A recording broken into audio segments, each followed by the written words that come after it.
You guys see people looking in, they can eat differently than them. Okay. All right, so my name is Joshua Mourot. I'm one of the bariatric surgeons at North Kansas City. Glad to be here. I want to talk tonight about obesity. So I want to kind of go through what is obesity. I think there's a lot of misconceptions about obesity kind of being that we're failing and just not trying hard enough, and it's really not that. It's really more complex, and it really is a disease. And so I want to go through kind of what is obesity, how is it affecting kind of every part of our lives, and what are some of the options to treat it. So we'll start with a little bit of history quickly. So this is back in the Stone Age. This is one of the first sculptures that's ever been found, and it's called the Venus of Willendorf. And I put it up here to highlight that, especially at this time in human history, obesity was not thought of and was not really a disease. It was thought of more as a evolutionary advantage, that you could store more energy, you could survive longer. They're hunter and gatherer. People were hunters and gatherers, and so holding on to energy and therefore weight was beneficial. And that really persisted until about 50 years ago. In the 1640s, we still see lots of portraits. The Renaissance, all these paintings show essentially people that are overweight as a sign of affluence, wealth, and power. This is from Little Women in the 1860s, so moving forward even another couple hundred years, we still see that obesity is portrayed as a positive. There's not this sense of that there may be problems with obesity. And the term obesity really didn't come into play until sometime in the 1600s. But then as we move into the mid-1900s, we start to see that, well, all these medical issues seem to be associated with obesity, and maybe that's part of the problem. And so over the last 50 years especially, we've started to look more at, well, what is the association between obesity and all these other medical issues, and what can we do to reverse both the obesity and the other medical problems that come with it. So this is here, and this is definitely intended to be interactive. If you have questions, you can interrupt me. But I wanted to put this up here just to get kind of a baseline for how we talk about obesity in the clinic, if you ever came to see me, or just in a medical sense. And that's using body mass index, or BMI. And that's just a measure of your weight divided by your height squared. We use this to make these definitions. So if your BMI is over 30, that's clinically considered obesity. If it's 25 to 29, it's considered overweight, and a BMI between 19 and 25 is normal. That does not mean that you need to weigh where your BMI is between 19 and 25. These are just how we define these numbers for medical issues. Hey, how's it going? You guys are welcome to sit down. No, you're fine.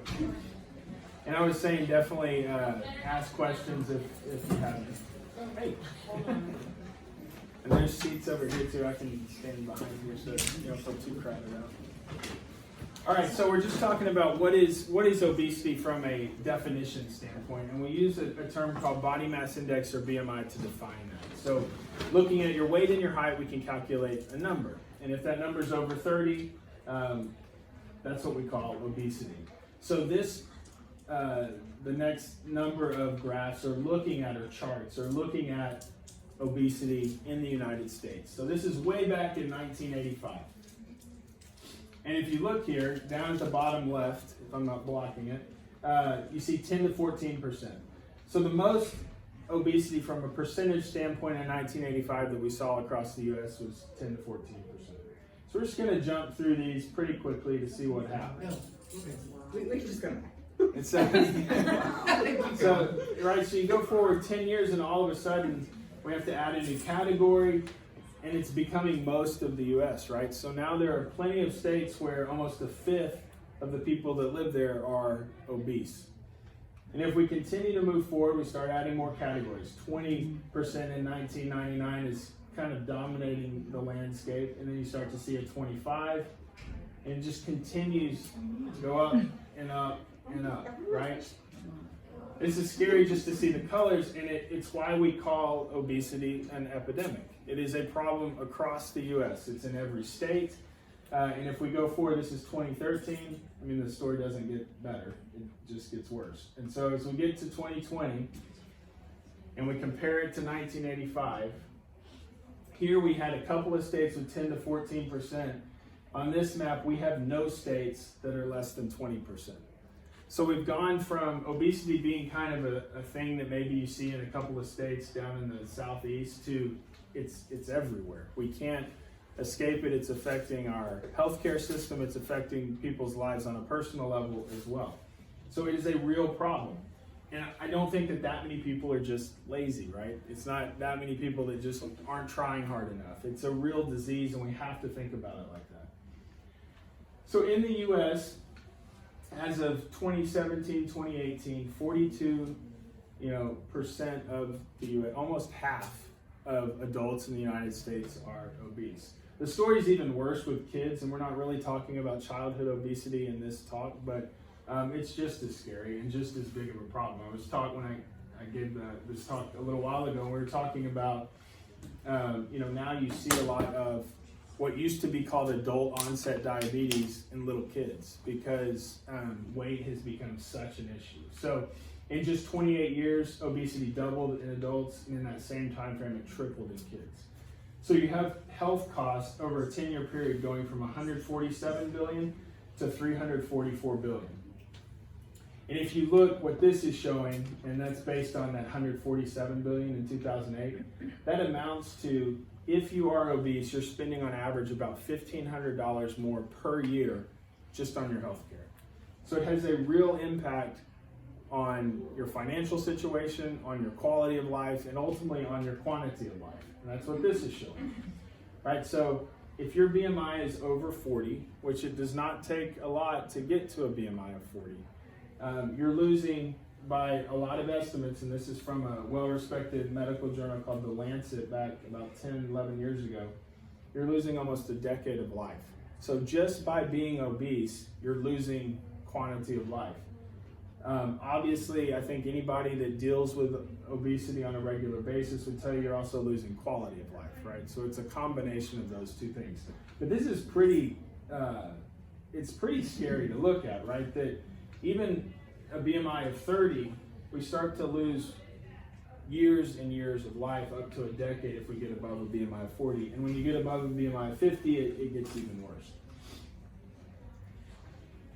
I see people every week for weight loss surgery, and a lot of times it's for weight, but so often it is for something on this list, right? Joints hurt, bad heartburn, bad sleep apnea, tired all the time, need CPAP, need BiPAP, it just keeps getting worse. Diabetes creeps in, neuropathy, all these things that come from this root cause that is obesity. And so for a lot of people, they're like, I don't really care what I look like or what I weigh, what a number on the scale is. I care that I feel terrible all the time and I have all these other problems and I need to fix it.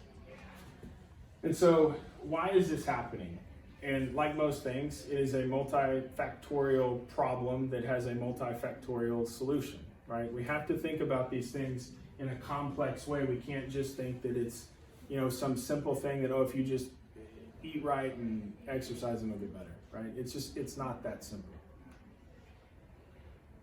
20 years ago, right? Coffee, 8 ounces, 45 calories, maybe you put some milk and sugar in it. Now you get like 18 pumps of mocha and whatever else, right? And so it's these liquid calories.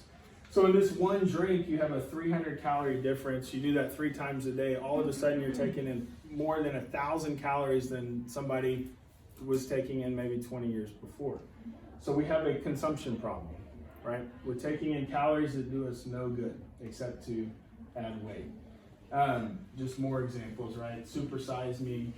I think double stuff is like small compared to most of the Oreos that you can buy now. They've gotten the huge Oreos, right? So everything just keeps getting bigger and denser in terms of calories. So it is a problem with consumption. It's also a problem with our lives, right? It's busy. Nobody has time for anything, right? So you kind of get the dog walked with the car and you take the escalator up to the fitness place and probably turn right back around because you got to go somewhere and never make it inside, right? It's just hard to do the things that we think would help. Being more active, eating better, sleeping more. All these things are hard to do just because we live busy lives. So what are the options? And I'm a surgeon, so we're going to talk a little bit about surgery. Briefly, in our clinic, so I work at the Total Weight Loss Center. It's on the 6th floor of the hospital, for those that don't know. We have a medical and a surgical side. So we definitely think that both are valuable. And so if you are somebody who is just struggling with, I want to look into losing weight, we have a solution for you. It doesn't have to be surgery. I tend to, for a lot of people, I think surgery is probably a good answer. But if you're not sure, don't feel like you have to agree to surgery to come see us. We have options that don't involve surgery too. And sometimes those may be medications. These are some of the kind of, Wegovy is brand new, actually came out just a few weeks ago, it was approved by the FDA. Contrave, Saxenda, there's something called phentermine. There's lots of different, Ozempic is one that is actually just Wegovy, it's the same medication. But there's lots of medications that are used to try to assist with weight loss. Unfortunately, they're not, especially when they're not being used anymore, they don't really work, right? They're not long-term solutions. They tend to be short-term kind of band-aids that don't really ultimately get us anywhere. But in terms of overall therapies, we have diet therapies, physical, meaning activity, behavioral therapies, looking at how we eat, understanding what we eat, making choices there. And then combination therapy really just includes either multiple pharmacotherapy or medications. And then there's surgery. So the problem for a lot of people is they see people diet that have success, or they hear about it and they think, why does this not work for me? This is why. So lots of studies have looked at, especially when your BMI gets up over 30, the chance that you're going to maintain diet and exercise-based weight loss is unfortunately not very high. And studies that have looked at it see 95 to 97% of individuals regain all of that weight by 5 years. And these are not studies that are just looking at whoever comes. These are studies that look at, they're typically over either 2 or 5 years, and they're following somebody that has a dietitian and a physician managed program. So these are motivated people that are following up, and you still see this. And that's because our bodies react to us trying to restrict calorie intake when we've given it so many calories for so long. I was joking a little bit earlier about the Biggest Loser. You don't see a lot of Biggest Loser reunions because yo-yoing is a biologic thing. It's not that you give up and so you gain back. It's that your body is fighting this starvation that you're trying to put it through. So we have to come up with a solution that is both satisfying from a life standpoint and successful, right? We want to have good satisfaction in terms of what we eat and how we feel, but also lose weight and get healthy. So we look at surgery. And so this is looking at, I'm going to talk about specific procedures here in a second, but this is looking at all these procedures together. So if we look at across the board in the United States, people lose on average about 77% of their excess weight in a year. Excess weight just means what is your weight, what's your BMI, what would your weight need to be a BMI of 25. Doesn't mean you need to lose that much, but that's how we calculate excess weight. So if you were 100 pounds overweight, we expect you to lose about 77 pounds in the first year. And for most of these procedures, that is kind of where the weight loss tends to taper off and hold, is about a year. On average, so when we look back here, on average at 5 years, we have complete regain. With surgery, and this again is looking at all these different procedures, but at a year, you're 77% down. At 5 years, it's still at 50%. And that's looking at procedures that may not have been the best procedure for that patient, right? And we'll talk a little bit about that in a second. But I think this is the more powerful piece of information here, that all these things have these really high remission rates or percentages of remission. And that does not mean got better but still taking medicine. That means you're on insulin, you're on metformin, you're on glyburide, whatever diabetic medication you're on, and you're not on it anymore. You're on whatever you take for high blood pressure. You're on CPAP for sleep apnea. You're on whatever cholesterol, whatever statin is, there's so many of them, right? You're not on them anymore. That's what remission means. So if we look at a column that says improvement, which most of these studies do look at that, that's up around 100%. So almost everybody sees some improvement, but you still have these super high percentages of people that have complete remission. So it's a big deal. And this is, again, why a lot of people are coming to have an operation, is because they have heard this for long enough that they start to believe maybe that's true. Because I think people look at that and they're like, there's no way that that's true. There's no way that I could be on insulin, have a surgery, and all of a sudden I'm off insulin, but that really does happen. All right, so now we're talking about, I wanted to put these up here, it's a lot of words, but I'll kind of just walk through it. So these are both, and then I have one other slide on another medical organization. So these are not surgeons, so they're not inclined to recommend surgery, right? This is the American Heart Association in 2011 said that bariatric surgery can result in significant reductions in cardiac and other risk factors for obese adults.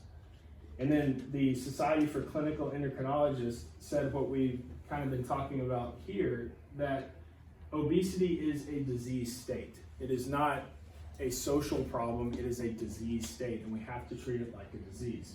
And furthermore, that bariatric surgery and surgically induced weight loss will substantially improve or reverse the vast majority of these adverse effects. Talking about that picture that we saw with all the different medical problems. So this is not, again, this is not something that you just need to try harder. It's something that we have to completely reset our mind to say, this is a disease. I have a disease, I need to fix it like I fix a disease.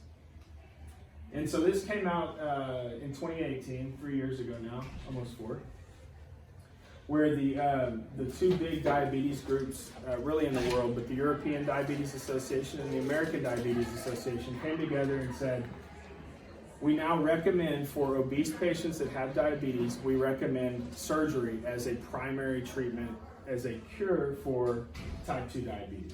This is a huge deal. Neither one of these societies have surgeons in them, and they're looking at all this data and saying, this data show us that this is the way to treat diabetes. If you are obese and you have diabetes, surgery is now recommended by the American Diabetes Association. So this was a big deal, and it definitely shifted some referral patterns, because this is something that people listen to. If I'm talking about bariatric surgery, I think people listen, but there's always that, well, he's a surgeon. Of course he's going to say this is a good thing, right? These are groups that are just evaluating what is the best treatment for this problem, and they're coming to that same conclusion. So let's talk a little bit about the different surgeries, and I intend this to be hopefully helpful to kind of understand what's going on. So definitely stop me if it's not, and I can hopefully explain it a little bit better. There's 2 types of surgeries when we talk about bariatric surgery, 2 types of procedures. One is restrictive, and that's where we're just reducing how much you can take in. Another example of this that I do not perform and wouldn't recommend is the lap band. So that was really, really popular 10, 15 years ago or more, but has really fallen out of favor now. But that is another example of a restrictive procedure. And then we have restrictive and malabsorptive. So what's important here is we're not talking about malnutrition. We're just talking about malabsorption, reducing how much you absorb from what you eat. And so I'll talk about how these operations do that. So the first one is the sleeve gastrectomy. And before we talk about that, let's kind of orient ourselves a little bit. So this picture, I put right and left just to say it's like I'm looking at you. So this is the right side, this is the left side. So this is your liver, your gallbladder, your stomach, and then food comes into the stomach, goes through the small intestine, and everybody has about 20 feet of small intestine, so you have a lot. Goes through all that small intestine down to your colon, that's where your appendix is, and then in your colon goes up, over, down, and then out. So with this sleeve gastrectomy, we're going to look at just the stomach. And during this operation, I'm going to go in and remove about 80% of your stomach. It goes away forever. It's a permanent operation. We can't reverse this. But by removing that, now you have that smaller tube. And so this section of the stomach is gone, and that smaller tube now fills up more quickly. You feel full, you eat less. We also have this effect, it's the second bullet point here, this portion of the stomach is responsible for a number of hormones. They called it the obesity hormone about 12 years ago. It's called ghrelin. And there was this thought that we could create a medication that'll knock out ghrelin and you won't feel hungry and you lose much weight. It didn't actually work out that way, and it's a little more complicated, but if you've heard of ghrelin before, that's secreted by this part of the stomach. And so by removing that, you have this transient effect. It doesn't last forever, and for most patients it's 8 to 14 months maybe where you don't feel as hungry. So you have this reduction in hunger, and then when you do eat, you don't eat quite as much. So all that together results in weight loss of about 50%. Again, this isn't a year. So about 50% of your excess weight. So that's good, but as you'll see, we can do a lot better with the other procedures. In the US, this is by far the most common weight loss procedures. About 70% of weight loss procedures in the US today. That has a lot to do with this may be the only procedure that a certain surgeon does, just because technically it is the easiest. It doesn't require any sewing and things like that. So you see clinics where all they do is sleeves. It is not necessarily the best choice. It is a good operation, but I think it needs to be selectively used. In our practice, my partner's name's Dr. Berghoff. We kind of practice the same way. We probably do about 5 to 10% sleeve, just because usually one of these other operations may be a better option. So one of those other operations is the gastric bypass, or the Roux-en-Y gastric bypass. In this operation, I'm going to make a small pouch out of the top of the stomach and then come down about 3 to 4 feet, cut the intestine there, and then bring it up and attach it to the pouch. So we'll show it one more time. There's the full stomach, and we'll make that little pouch, and then come down and bring the intestine up. So now when you eat, and we'll jump forward here. Now when you eat, food comes down into that pouch. So it has the same effect, kind of like the sleeve, where you feel full quickly, and then, so you eat less, and then the food you do eat now goes through this segment of the small intestine where there's no digestion occurring. Because you're not getting bile yet, you're not getting, the pancreas is here but not shown, it's kind of behind the stomach and plugs in right here. So all those enzymes and the bile itself come down this way through this limb. This is called the BPD. There's acronyms for everything, right? So this is the BPD limb, this is the Roux limb. All the digestive juices flow this way and they meet up with your food here. So what's effectively happened is you've eaten less and you've had less length of intestine to absorb things. So because of that, you lose more weight. So here we get, instead of 50% in the sleeve, we jump to 80%. So a big change in weight loss. We also see weight staying off longer with this operation. The last one is the duodenal switch. It's similar to the bypass in that it has a component of restriction and malabsorption. So in this operation, I'm going to do a sleeve, just like the sleeve that we talked about. And then I'm going to come down and bypass about half of the small intestine. So it's a bigger bypass. Some surgeons will call this a sleeve plus, just to kind of help conceptualize it, that we're doing a sleeve and then we're adding a bypass to it. So the reason that we would pick between these is a little bit nuanced, and if you came to see me or have that question, you can come up and ask me after. But you know, the gastric bypass and the duodenal switch are both very, very good operations from a weight loss standpoint. This one's 90%, so it's a little bit more. But really picking between those has more to do with you as the patient than the procedure. It's about which one makes more sense for your medical issues, the medications you take, the surgeries you've had, those types of things. But with this operation, we're getting into that 90%. So, you know, we looked at that data point saying 77% of excess weight loss for all comers. That has a lot to do with a lot of those being sleeves, and so that pulls that number down. But when we isolate to just the duodenal switch or just the gastric bypass, we tend to hover, those studies tend to hover in the 80% excess weight loss at a year. So that's significant weight loss, and it tends to stay off as you get out to 5. In the case of the bypass, we have data 5, 10, 15 years showing that this weight tends to stay off.